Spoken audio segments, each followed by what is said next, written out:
नमस्कार, सूरज व्यापार में आप सभी का स्वागत है। मैं हूं आपके साथ निशा शर्मा। आज हम इस व्यापार बुलेटिन में बात करने वाले हैं बजट 2025 में व्यापारियों के लिए की गई घोषणाओं के बारे में।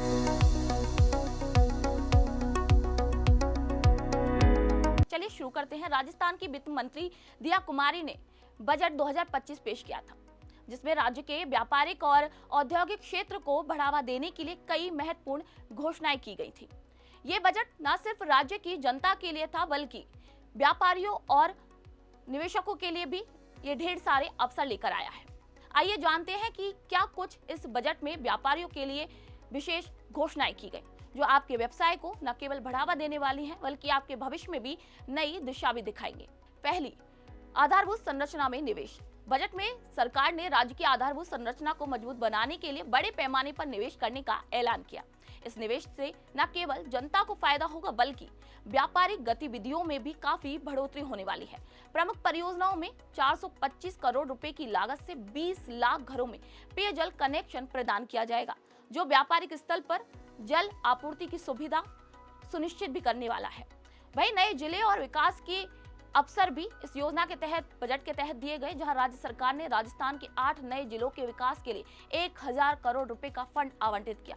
इस निवेश से इन जिलों में बुनियादी ढांचों का विस्तार होगा, जिससे व्यापारियों के लिए एक नए अवसर और निवेश के रास्ते खुलने वाले हैं। इसके अलावा नए उद्योग और व्यवसाय को आकर्षित करने के लिए 1,25,000 नई सरकारी भर्ती भी इस बजट के तहत की जाएंगी।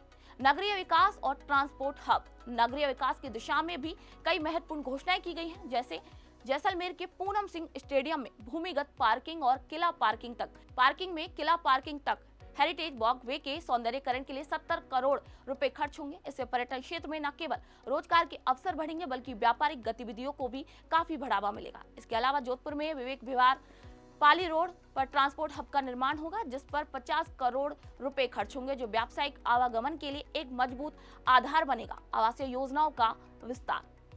राजस्थान में आवासीय योजनाओं के विस्तार के लिए भी बजट घोषणा की गई थी, जिसमें रियल एस्टेट क्षेत्र में निवेश के अवसर बढ़ेंगे। जयपुर के प्रताप नगर, इंदिरा गांधी नगर और मानसरोवर में नए फ्लैट्स की योजनाओं के लिए कुल 410 करोड़ रुपए का बजट आवंटित किया गया है। इसी तरह उदयपुर में पानेरियों की मादड़ी आवासीय योजना के लिए 20 करोड़ रुपए का बजट सरकार ने रखा है। इससे रियल एस्टेट क्षेत्र में व्यापारियों के लिए नए निवेश के अवसर भी उपलब्ध होंगे।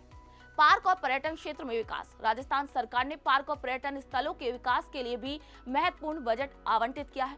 स्वर्ण जयंती पार्क जयपुर को ऑक्सीजन जोन के रूप में विकसित किया जाएगा। इसी के लिए 15 करोड़ रुपए का बजट सरकार ने रखा है। द्रव्यवती नदी का पर्यटन उन्नयन भी इस बजट के तहत किया जाएगा, जिससे राज्य में पर्यटन उद्योग को एक नया विस्तार मिलेगा। विद्युतीकरण और नई योजनाएं। राज्य के विभिन्न क्षेत्रों में विद्युतीकरण के लिए 25 करोड़ रुपए का बजट आवंटित किया गया है, जबकि भरतपुर में SPZ योजना के तहत महत्वपूर्ण कार्य किए जाएंगे। इससे न केवल व्यापारिक क्षेत्रों में उत्पादन में क्षमता वृद्धि बढ़ेगी, बल्कि बिजली आपूर्ति में भी काफी सुधार होगा और औद्योगिक विकास भी बढ़ेगा। नवीन बस स्टैंड और औद्योगिक क्षेत्र में निवेश। राज्य के विभिन्न क्षेत्रों में नए बस स्टैंड, पार्क और ट्रांसपोर्ट हब का भी निर्माण किया जाएगा। जैसे अलवर शहर में हनुमान चौराहे के पास नया बस स्टैंड स्थापित किया जाएगा, जिसके लिए 60 करोड़ रुपए का बजट सरकार ने रखा है। इससे व्यापारिक यातायात को भी काफी बढ़ावा मिलेगा और औद्योगिक क्षेत्रों में भी निवेश आकर्षित होगा। इस बजट में राजस्थान सरकार ने व्यापारियों, निवेशकों और उद्यमियों के लिए ढेर सारे अवसर और योजनाएं पेश की हैं। इन योजनाओं से राज्य के विभिन्न क्षेत्रों में व्यापारिक गतिविधियों का काफी विस्तार होने वाला है और निवेश के नए मार्ग भी खुलने वाले हैं। रियल एस्टेट, पर्यटन, जल आपूर्ति और ट्रांसपोर्ट क्षेत्र में निवेश करने के लिए ये समय बहुत अनुकूल है। व्यापारियों के लिए एक सुनहरा अवसर भी है, जो राज्य में निवेश करके अपने व्यापार को नई ऊंचाइयों तक पहुंचा सकते हैं। राजस्थान बजट 2025 व्यापारियों के लिए एक सकारात्मक दिशा लेकर आया है, जो सभी व्यापारियों के लिए एक खुशहाल भरा बजट है। फिलहाल इस बुलेटिन में इतना ही। फिर आपसे मुलाकात होगी, तब तक के लिए नमस्कार।